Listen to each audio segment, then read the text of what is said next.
سامع إذنا من التسميع قولا ومفعلا ونشهد أن لا إله إلا الله ولي المؤمنين ونشهد أن سيدنا ونبينا وعظيمنا وحبيبنا وقائدنا وقدوتنا وأسوتنا محمد رسول الله صلى الله تعالى عليه وعلى آله وصحبه ورضي الله تعالى عن السادات التابعين والعلماء العاملين والأئمة الأربعة المجتهدين ومقلديهم بإحسان إلى يوم الدين. أما بعد, Director in absential but rightly represented by my friend and my Oga, permit me to build on the existing and established protocol. I'm happy to stand this morning in front of you, not because I have something to offer, but because the demand is very important. It's timely to discuss jihad and terrorism from the Islamic perspective. Sorry, sir. Yes, sir. The director just instructed me that by our training, we don't remain seated, rather our malam is standing. Right? You can just sit down, except if all of us will have to stand. I enjoy speaking while standing. You know, we offer khutbah standing, and you know, teachers they normally stand. No, I can't afford to do that. So Malam is asking for an exception. For every general rule, there are exceptions. Malam, please, you can stand. Thank you very much. Now I can stand. You see, it is timely because some of our brethren have deviated and now are living in the forest. Not only deviated and choose a pattern that we cannot be with, but they are terrorizing the society in the name of Boko Haram, ISWAP, and the rest. So to discuss jihad and terrorism is timely.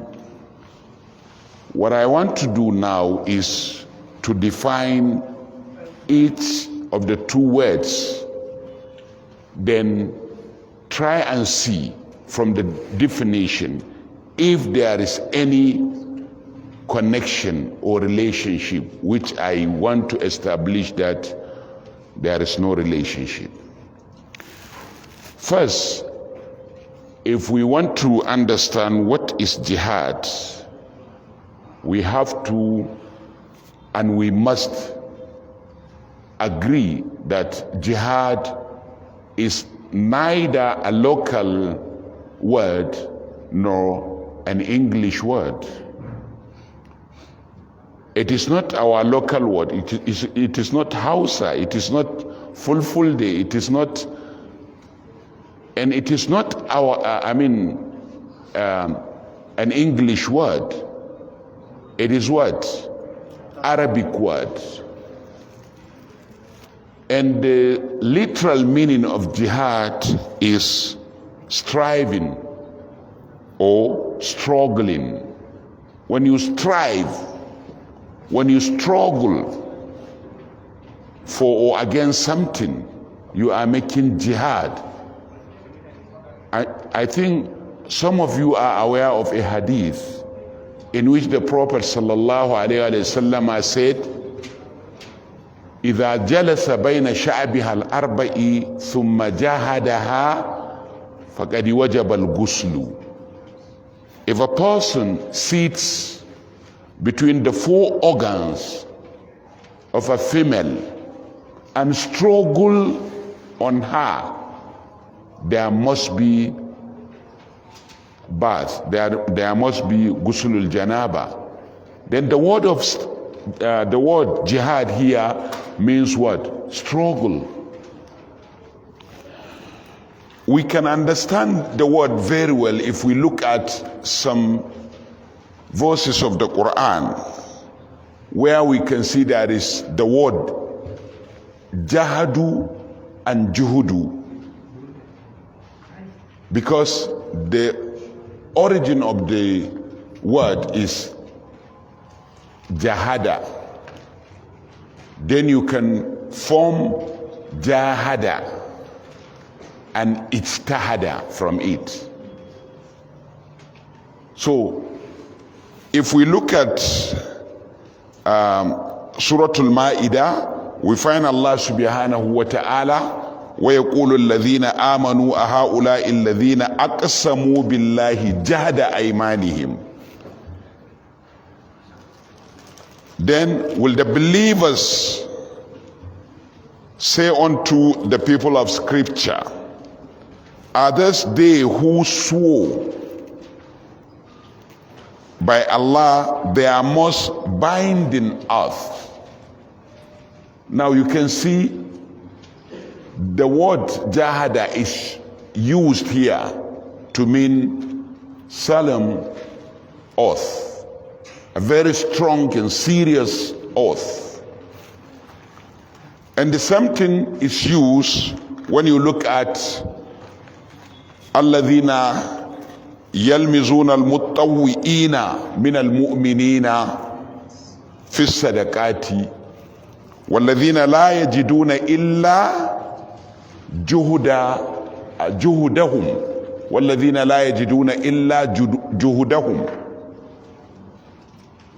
This is in reference to those who are accusing the believers that struggles and offer the best they could offer, but it was very little because they are poor. Now you can see by this we can understand that jihad has, if we look at its literal form, it has meanings from striving, struggling, and the best of ability. All are but meaning of jihad. But if we look at it from the Sharia point of view, we have, according to ulama, three major meanings of jihad. What is the first meaning? Is struggling against enemies of Islam. Second, struggle against the Satan. And the third one, striving in leading your mind, correcting your own self to be the best of you, or to be the best you. Now, if we are to look at these three categories of jihad, one after the other, and discuss how the ulama gave preference to the last one, that is jihadun nafsi, how to struggle and make yourself a good person.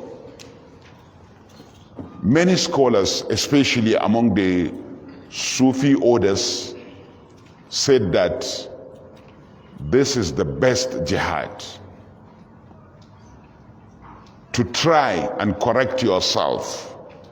For instance, as a student, to pursue your academic excellence, to be a candidate of first class, to be scoring A in an examination is the best jihad, according to ulama. Because to become the best of you is the best jihad, is the most important jihad, because it consists of the three jihads. First, jihad against your soul, the bad of your soul. Second, jihad against Satan, because you cannot pursue academic excellence if you follow the pattern of Satan.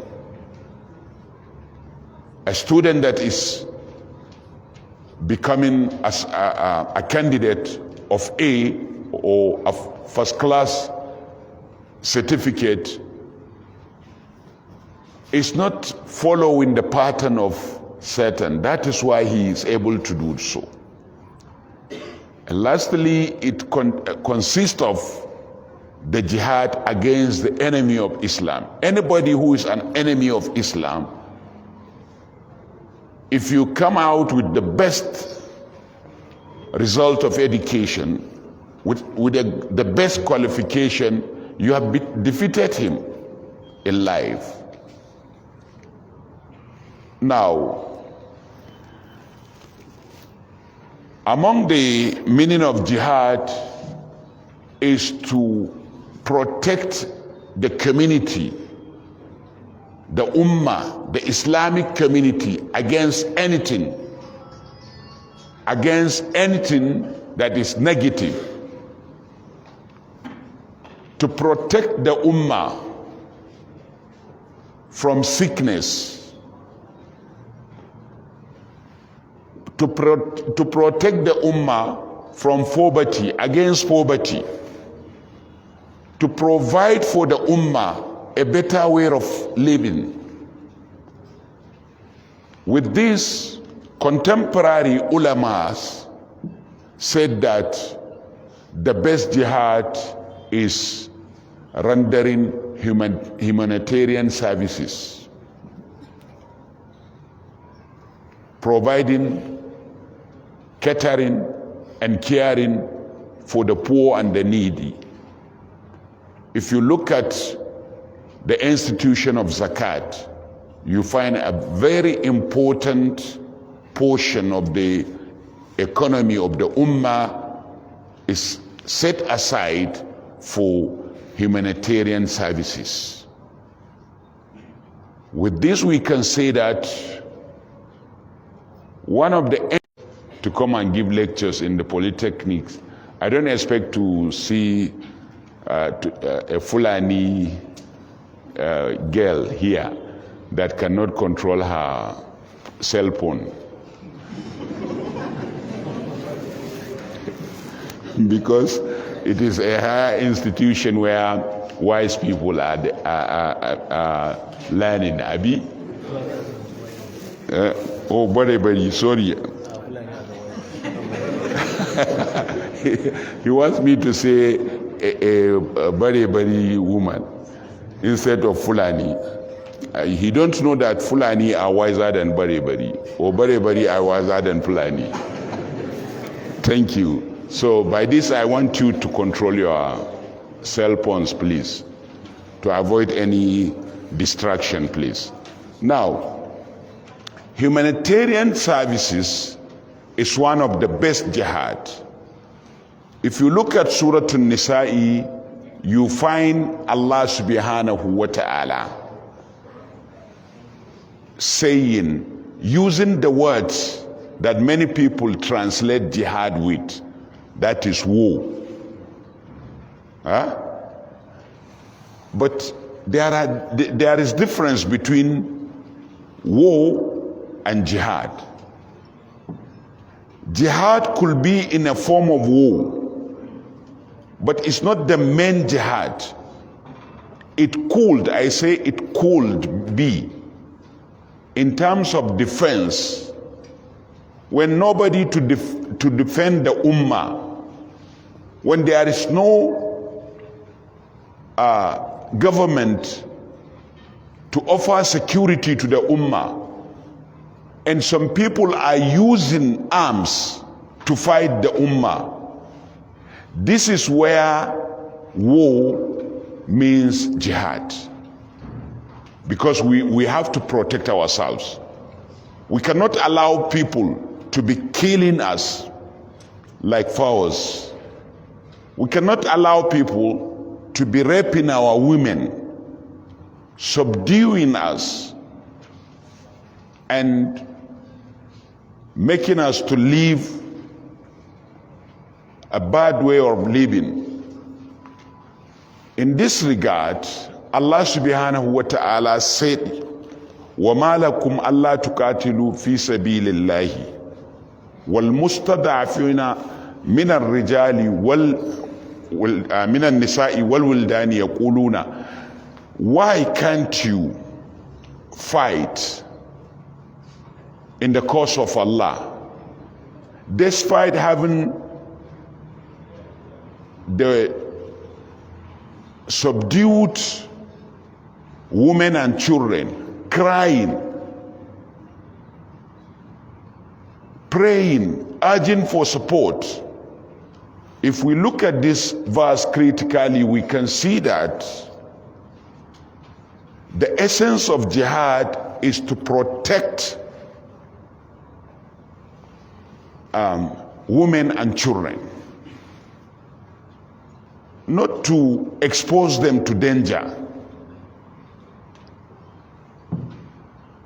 And I told you earlier in my own definition of jihad that it could only mean war in the absence of constituted authority that is up to its duty of protecting lives and properties. If we have a government that will protect the ummah as well as the other people, then we have no business in terms of arms. We left it for the authority to protect life and properties of people.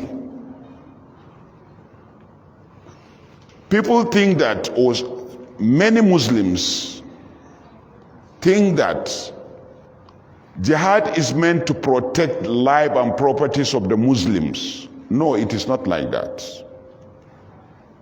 It was never like that. It was meant when it means war.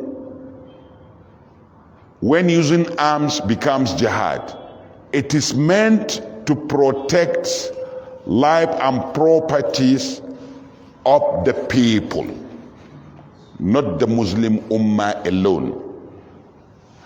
Because according to Islam, there are categories of life. It's not only a Muslim life that matters. There is what we call a Muslim, there is a Harbiyun, there is a Zimmiyun, there is a Mu'ahad, and there is Al-Mustajir, and there is Murtad. These are 6 categories of life which the Sharia categorized to put every person in his place. Let's start with the Harbi. That is the person that there is war between him and Muslims, or the people that are on war with the Muslims. These are people who use arms against the Muslim Ummah without any justification. الذين أخرجوا من ديارهم بغير حق إلا أن يقولوا ربنا الله.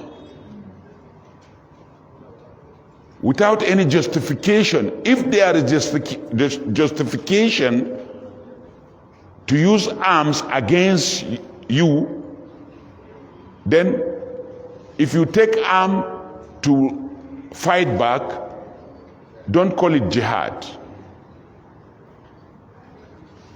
For instance, no matter how many times you pray, no matter the good name of Islam you have, no matter what you call yourself, if you are a bandit and the people of the area that you are terrorizing decide to take arms against you, you can't say by protecting yourself or by fighting back you are a jihadist. You can never be a jihadist.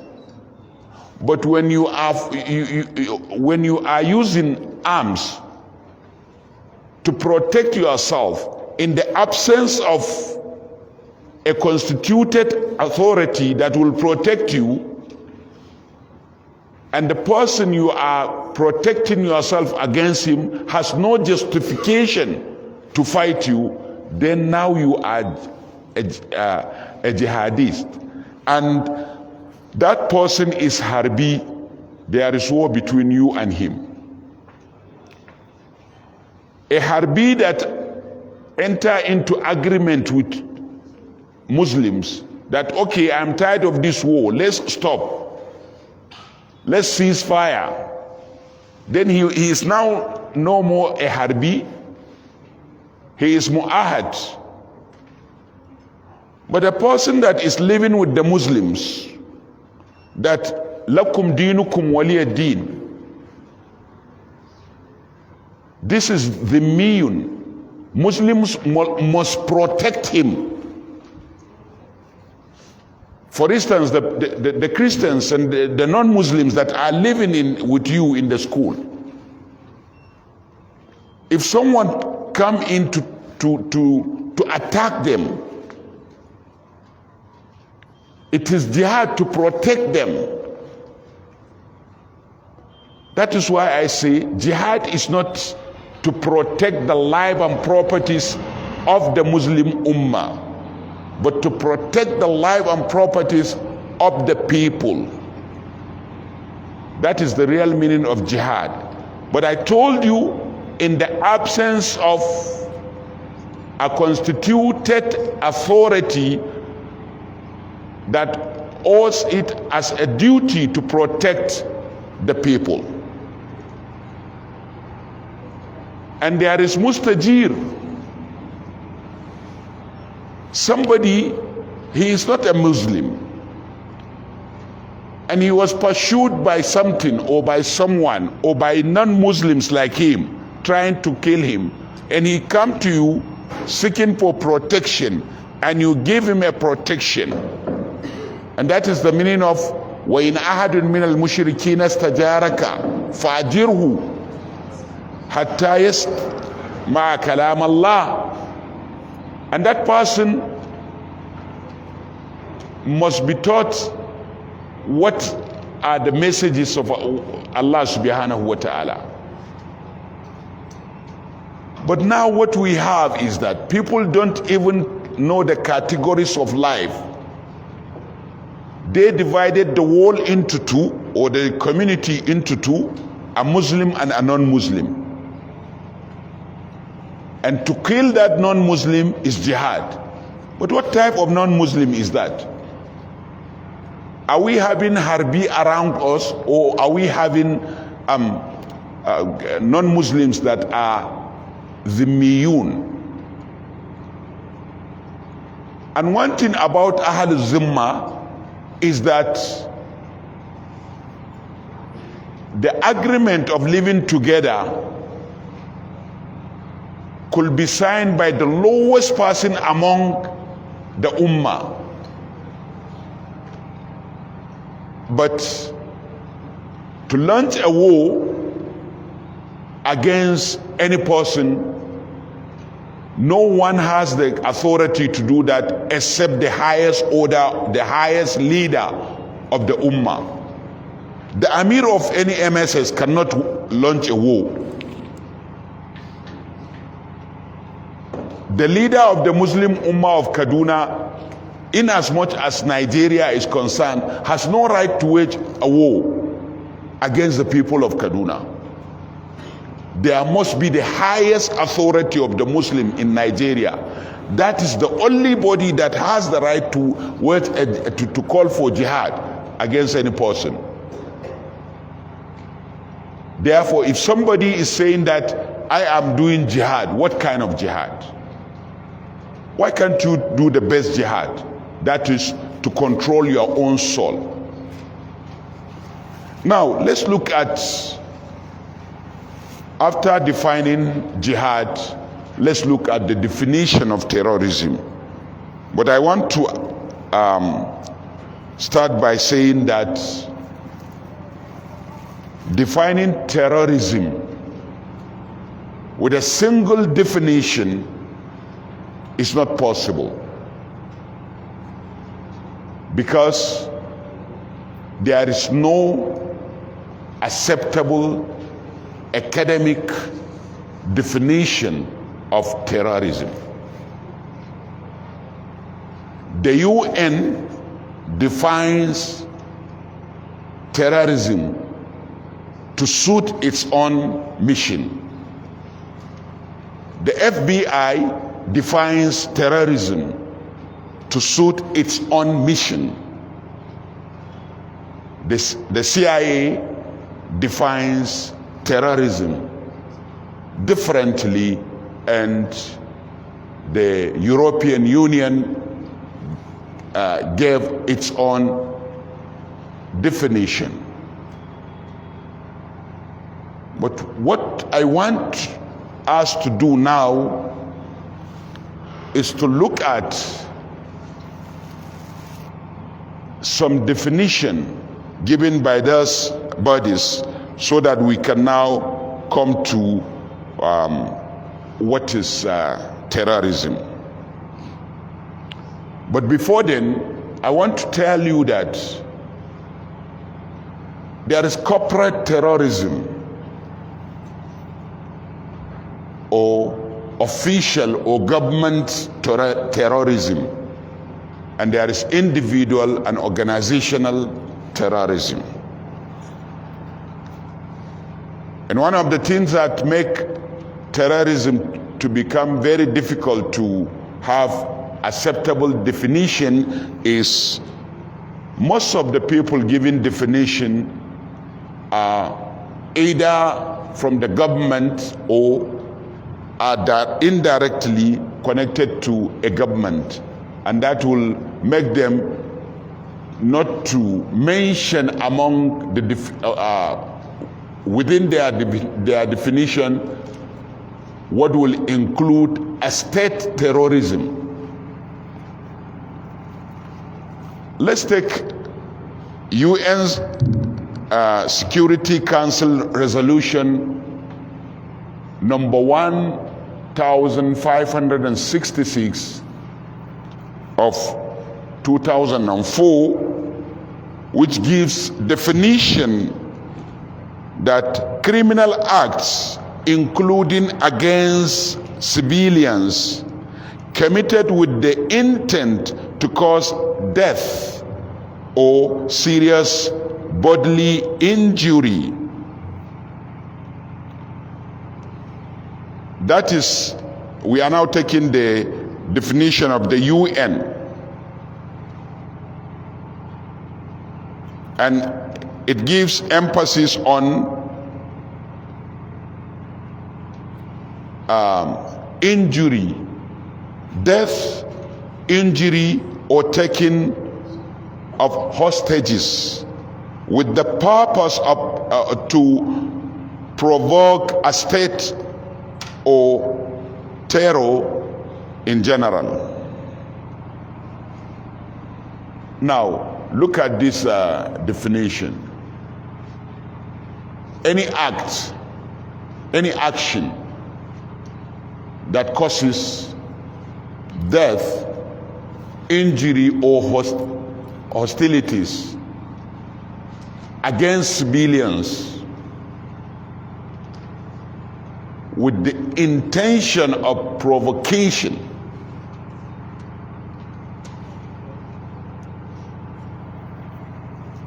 And if you take another definition given by the same United Nations, describe terrorism as any act intended to cause death or serious bodily harm to civilians or non-combatants with the purpose of intimidating a population or compelling a government or an international organization to do or abstain from doing any act. That is why some people summarize terrorism to mean using arms against civilians or non-combatants to cause injury or death with the intention of achieving political goal. Now, if we look at what this definition and other definitions, I look at what Boko Haram, ISWAP, and the rest are doing. They attacked mostly civilians or non-combatants, people that don't have arms. They attack them. And what are they pursuing? They are pursuing, the purpose of their action is they are trying to achieve political goal.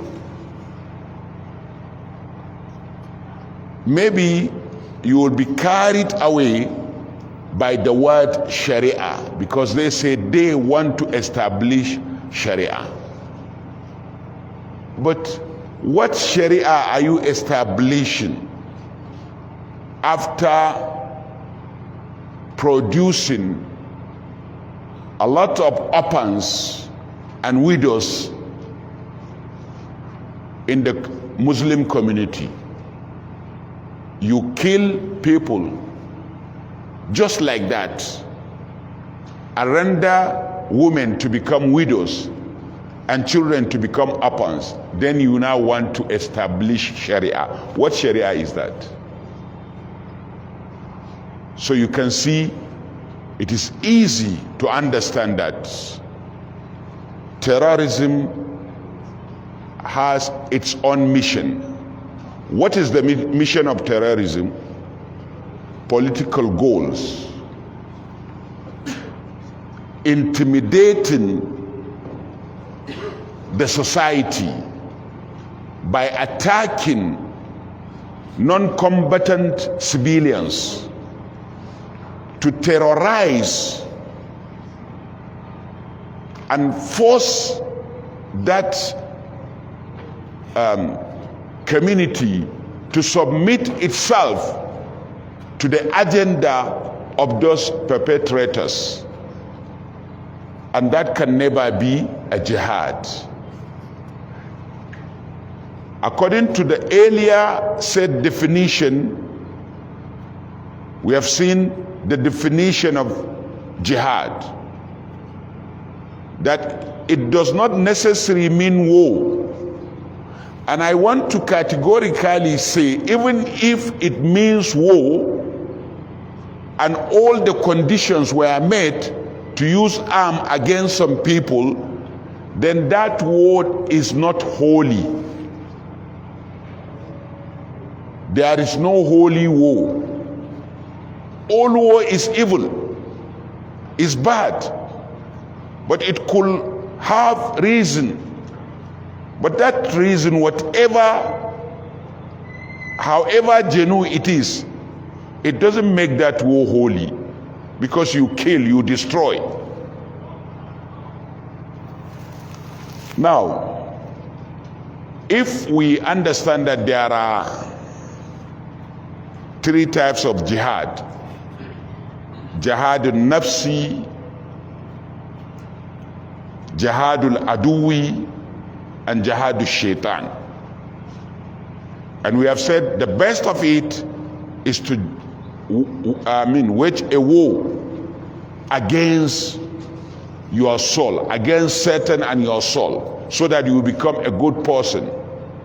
And we said the aims of using arms as jihad is to protect life and property of the people.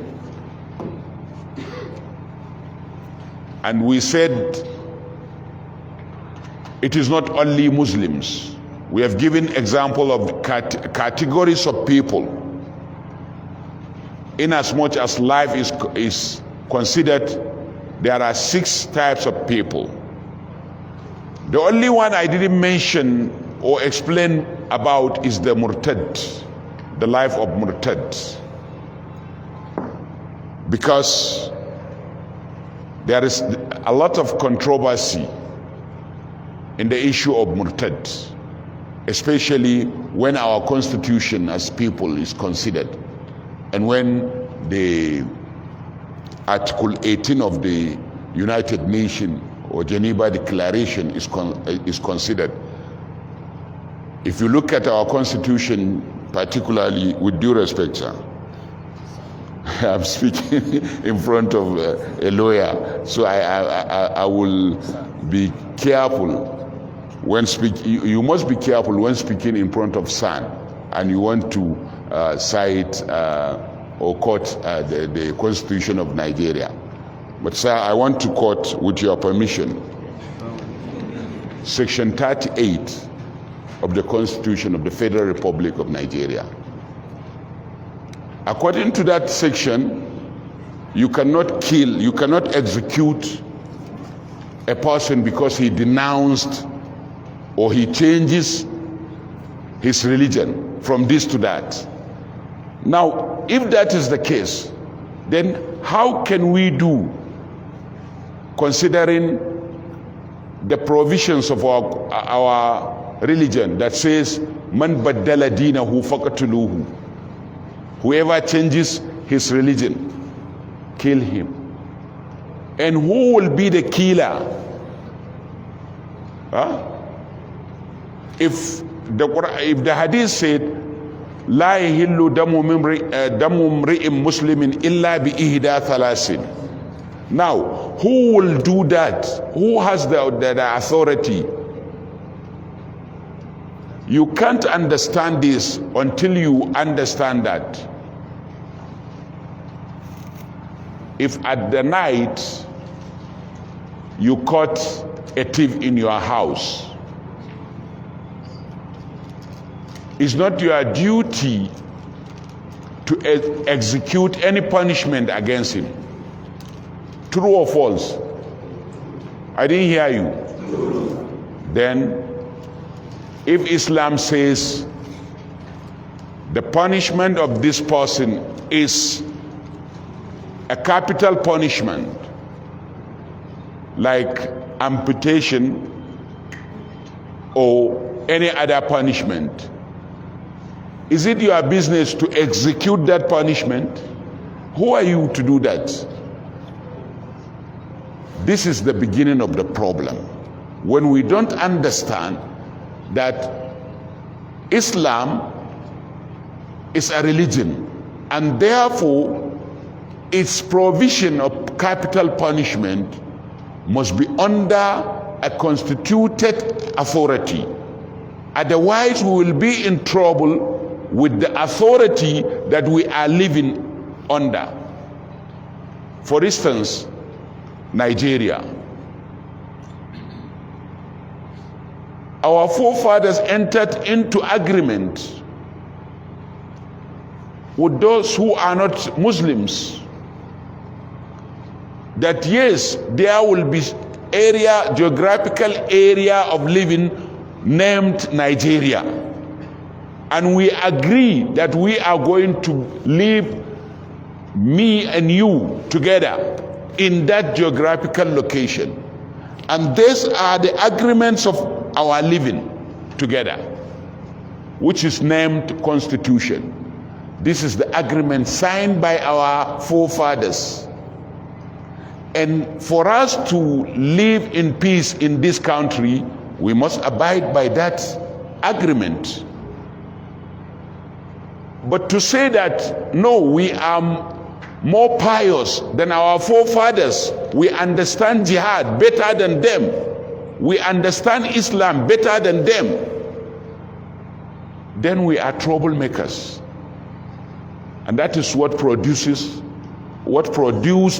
Boko Haram into our society.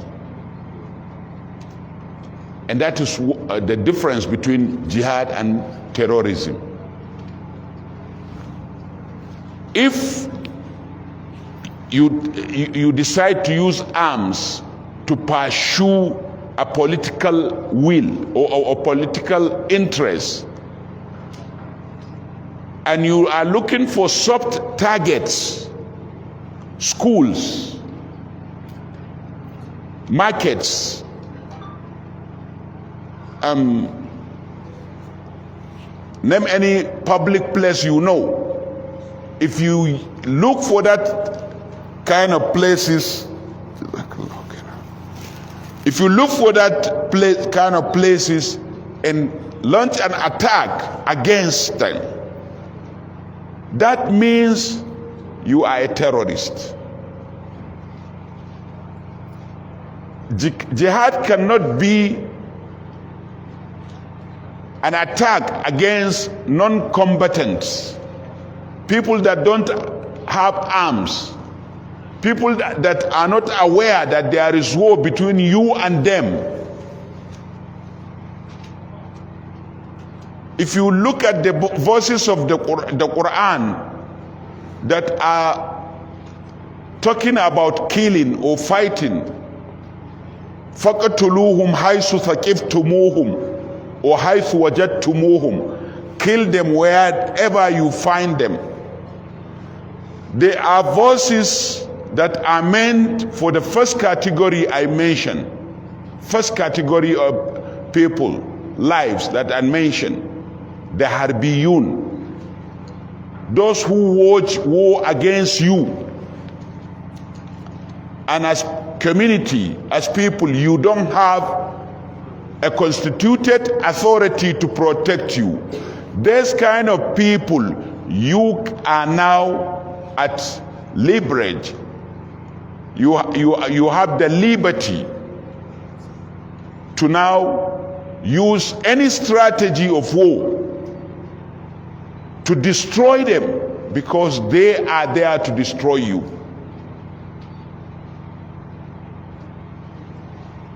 Another condition that people don't even consider when discussing jihad is that number of people, number of the people that are at war with you must be considered. If they are in between other people, if they use other people to as a cover, even if they are fighting jihad, they are fighting against you, they are fighting war against the ummah, but they are now living in the midst of civilian people, non-combatant people, and non-combatant people are the majority. We are not permitted to wage war against them. Look at Surah Al-Fatih, you find that Allah saying, وَلَوْلَا رِجَالٌ مُؤْمِنُونَ وَنِسَاءٌ مُؤْمِنَاتٌ لَمْ تَعْلَمُوهُمْ أَن تَطَؤُوهُمْ فَتُصِيبُكُم مِّنْهُمْ مَعَرَّةٌ بِغَيْرِ عِلْمٍ.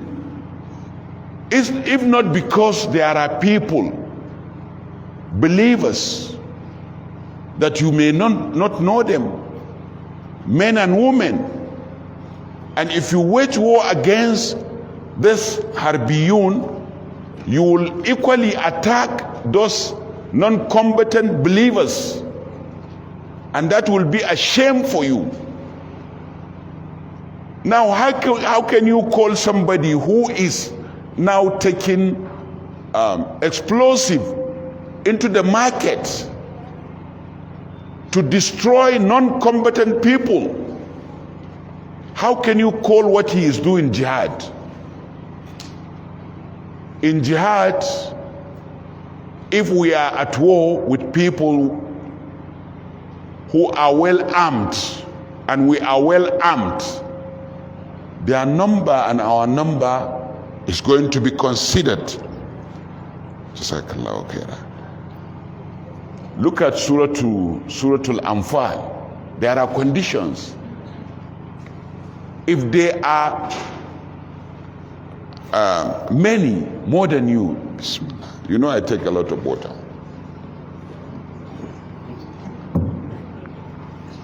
Do you know why?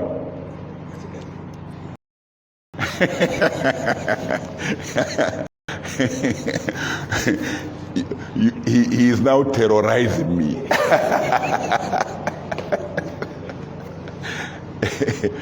Kawai ta yace wai na ci kaji da yawa shi yasa da ke shan ruwa. Ko kuma na yi jihadi da yawa shi yasa da ke shan ruwa. Thank you very much. You know, according to Surah Al-Anfal, if you are facing harbiyuna, enemies that are using weapon against you, and your number is small, is smaller than their number, they are more than double of you, then you have to withdraw.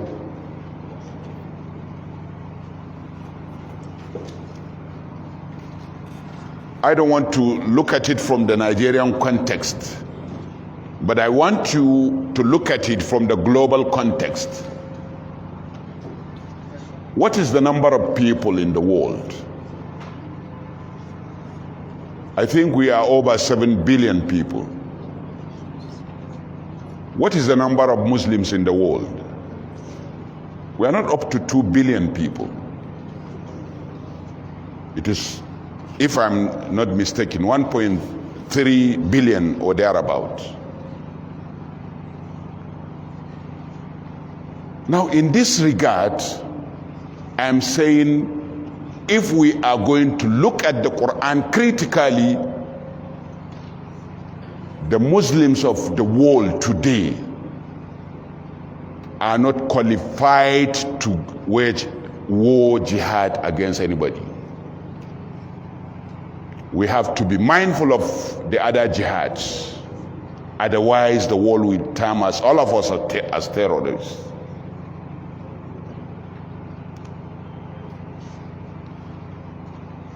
If we consider even that we don't even have the ummah, yes, we are people, but we are not ummah. There is no ummah without leadership. Look at it from the Nigerian context. Who is the leader of the Muslim that will say, I have permitted you to wage war against the Harbiyun? Who is that? The president of Nigeria is not a leader, is not the leader of the Muslims. He is leading Nigeria, not Muslims.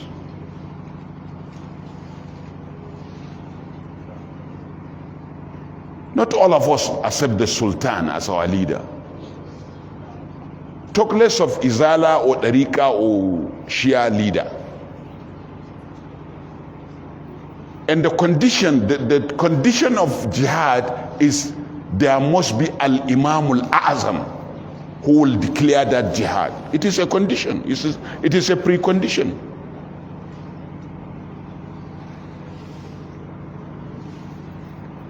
So I want to say that the best jihad in these days is to understand who you are and work hard to be the best you can do, to do the best you can do, especially in pursuant for academic excellence. and make an intention that you are going to work for the betterment of humanity. If you become a medical doctor, that his concern is to serve human beings, to help in protecting humans from diseases, means that he will make a world free of non-Muslims. What Allah said is, وَقُلِ الْحَقُّ مِنْ رَبِّكُمْ فَمَنْ شَاءَ فَلْيُؤْمِنْ وَمَنْ شَاءَ فَلْيَكْفُرْ. Let people decide whether they want to be Muslims or they don't. But you, beautify your Islam. Make it attractive. Make people see good in you. And let people decide that, yeah, I want to be like this Muslim because he is doing good, because he is blessing to humanity. You can't be destroying humans and ask humans to follow you. That is why some ulama said all the places that Islam was introduced with swords or weapons, now Islam has been wiped away from that place. But the places that people choose to become Muslims because they have seen beauty in other Muslims, because they understand the beauty of Islam, they are the places now Islam remains. You can't force people to understand what Islam is or to embrace Islam, but you can attract them by doing good. Now, what are the ways that the terrorists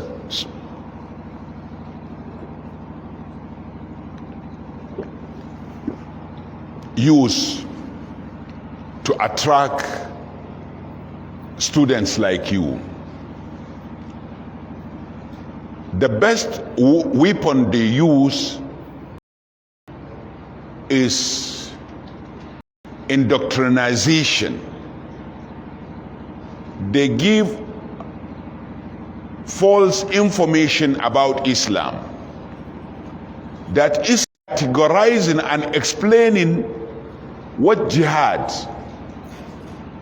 and what are the ways you go for jihad. I think right from our MSS gatherings, we used to sing the songs of "Oh you brothers, jihad is calling." I accept Constitution. I accept Quran as my Constitution. We will not accept.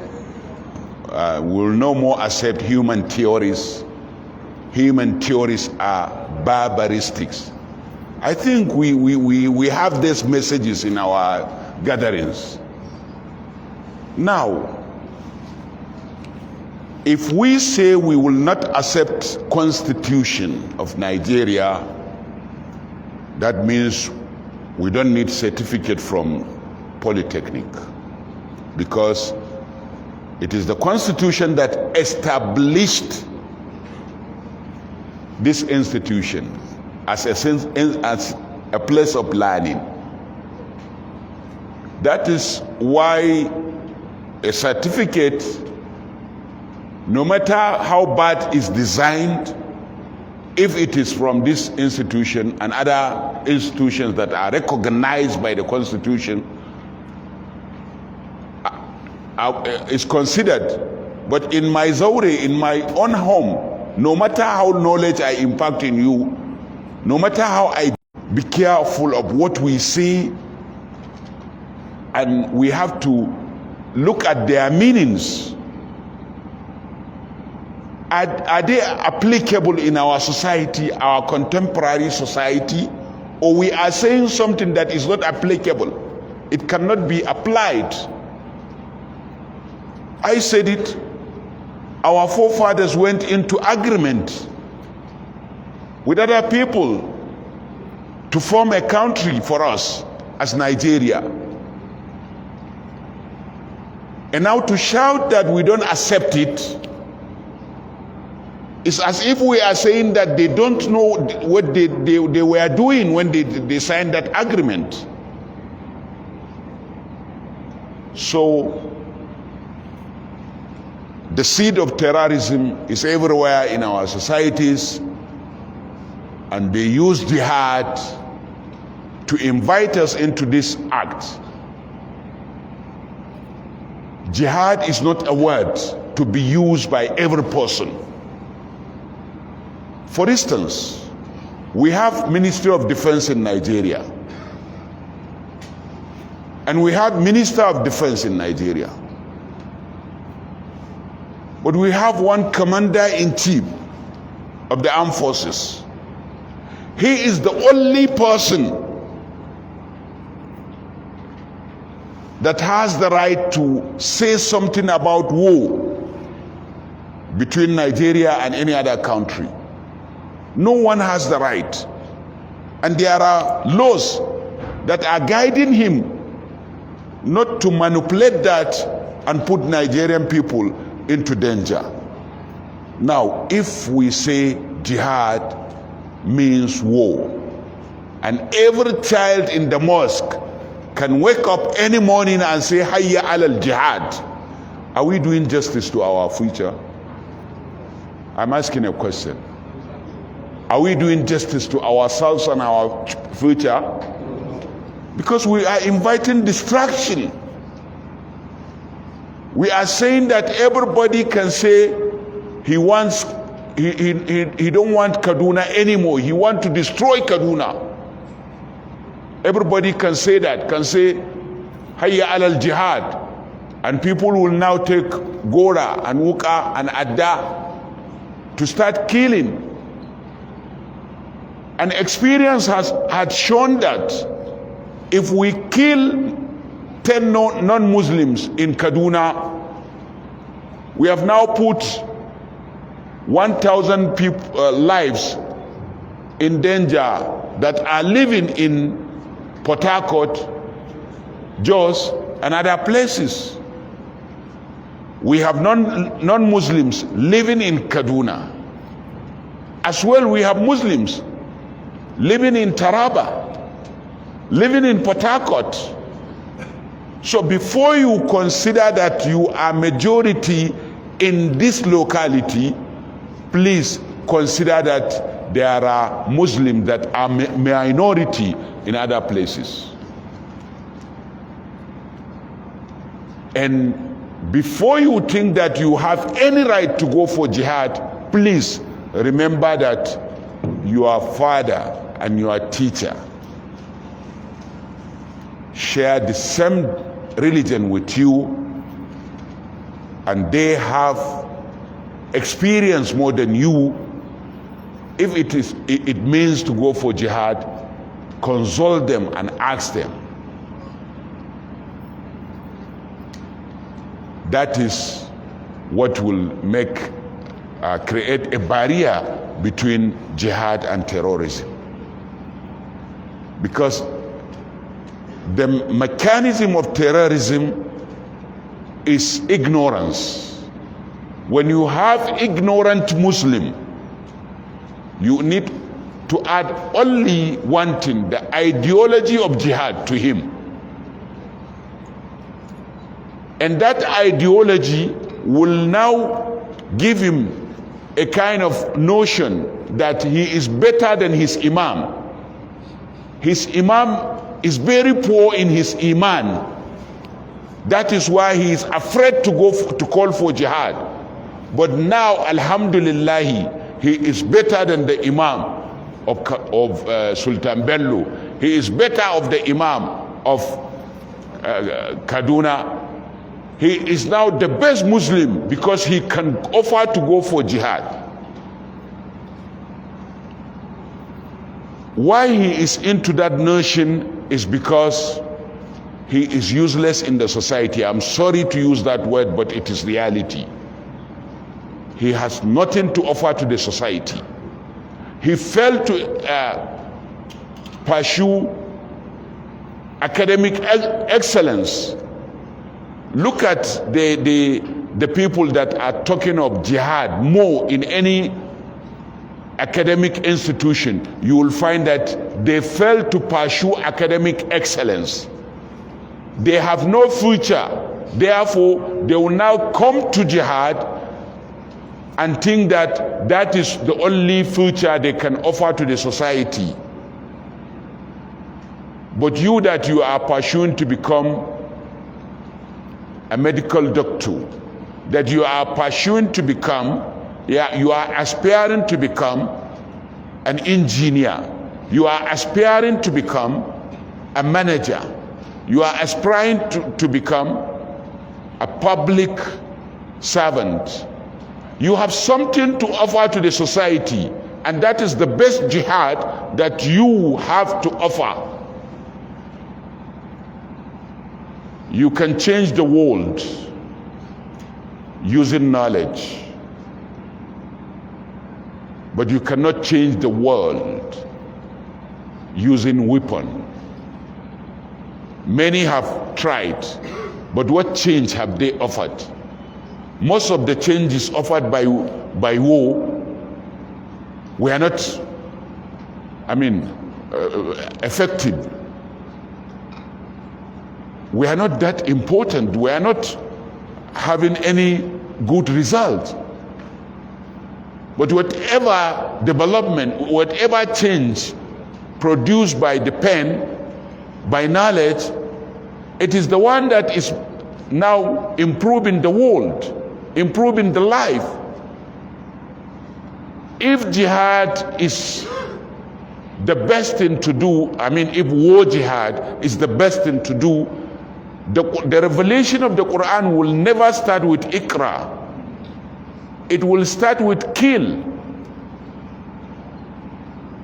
But it started with what? Ikra, to show the importance of what?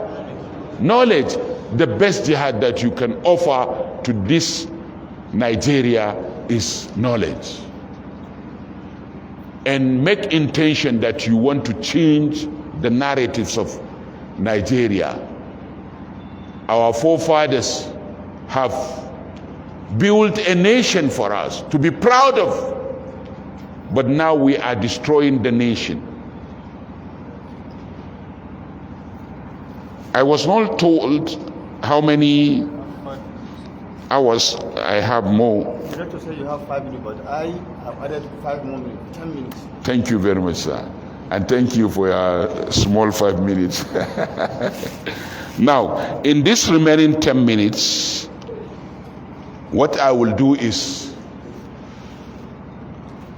I will make a recap that will be a conclusion.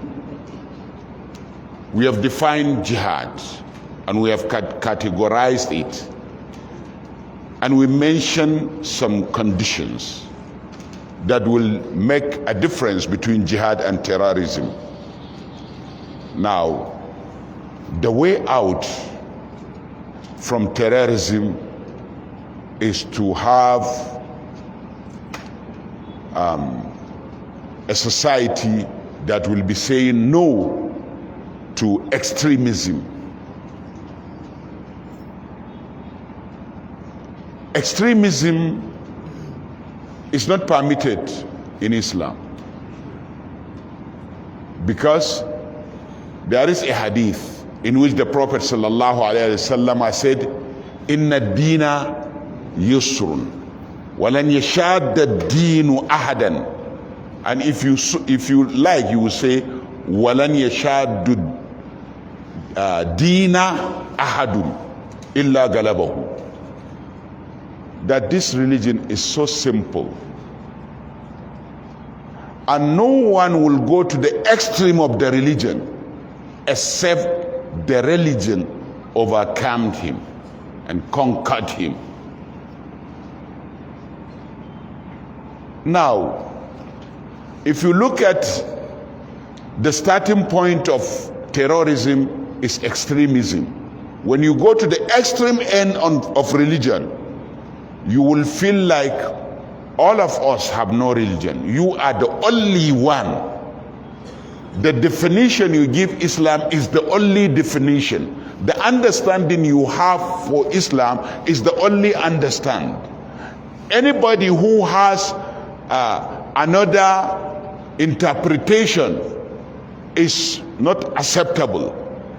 Then you will move a little to say that he is infidel, and you will move a little to say that and his blood is halal for you to shed. Then you go further to take weapon against him. Now you will end up having weapon against those who are saying La ilaha illallah and those who did not say La ilaha illallah. You will wage jihad against non-Muslims, then against the Muslims that don't understand you, and that will make you to have no place of living in the city. You will decide to go to Sambisa. I don't want you to abandon what you are doing, no matter how small you are contributing in this academic. You are very important. Please continue what you are doing and make sure you pursue academic what? Excellence.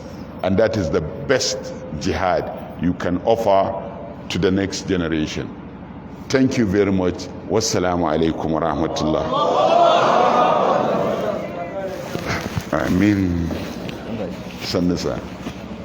Yawa, na gode. Sheikh has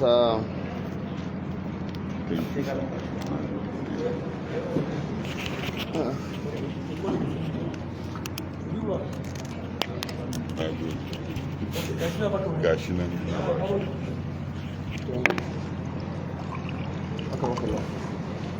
Sheikh has laid a very good precedent